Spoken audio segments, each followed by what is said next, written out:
మనం మనసులో ఉంచుకుంటే ఈ వాక్యాన్ని, మీకు సమృద్ధి జీవితం వస్తుంది, దేనికి చింతపడం, అన్నీ కూడా ఆటోమేటిక్గా వస్తాయి.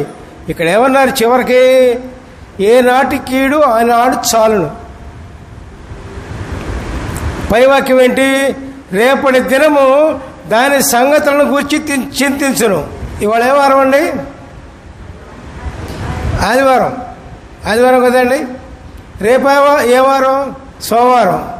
అయ్యో సోమవారం ఎట్లాగా, పని లేదే, సోమవారం ఎట్లాగా, ఇంటి దగ్గర బియ్యం లేవే, సోమవారం ఎట్లాగా, ఎంతో బాధల్లో ఉన్నారు అని అనుకుంటారేమో.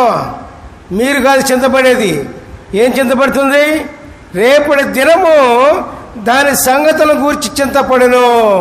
హల్లెలూయా, ప్రైజ్ ది లార్డ్. ఏది కొద్దిగా ఉన్నా, ఏది తక్కువగా ఉన్నా, ఏది అసౌకర్యముగా ఉన్నా చింతపడేది మీరు కాదు. మీరు అనవసరంగా చింతపడుతున్నారు. సమృద్ధి జీవితము లేకపోవటం చూసి మీరు కాదు చింతపడేది.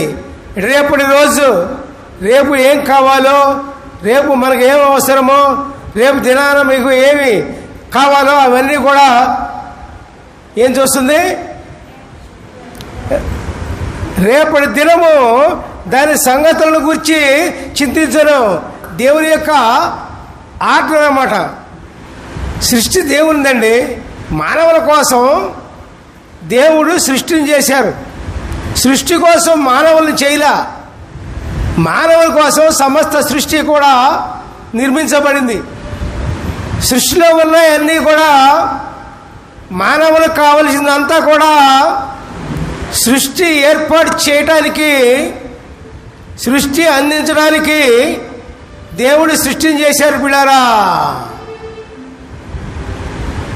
అందుకనే రేపటి దినము దాని సంగతుల గురించి చింతించను. హల్లెలూయా, ప్రైజ్ ది లార్డ్. చింతపడమగడ బాధల గురించి, కష్టాల గురించి, ఏది లేదు అన్న దాని విషయం గురించి బాధపడద్దు. సరేనా? హల్లెలూయా చెప్పండి. హల్లెలూయా, ప్రైజ్ ది లార్డ్. మొట్టమొదటి ఏం చదువుకున్నాం? ఇవన్నీ మీకు కావాలనని పరలోకపు తండ్రికి తెలియను. ఏమండి, మీకు ఏం కావాలో, తినటానికి తిండి కావాలని తెలియదా? కట్టుకోవడానికి వస్త్రం కావాలని తెలియదా? ఉండటానికి ఇల్లు కావాలని తెలియదా? మరి ఇంట్లో ఏ విధంగా ఉండాలో దాని సౌకర్యం గురించి దేవునికి తెలీదా? సమస్తము తెలుసు.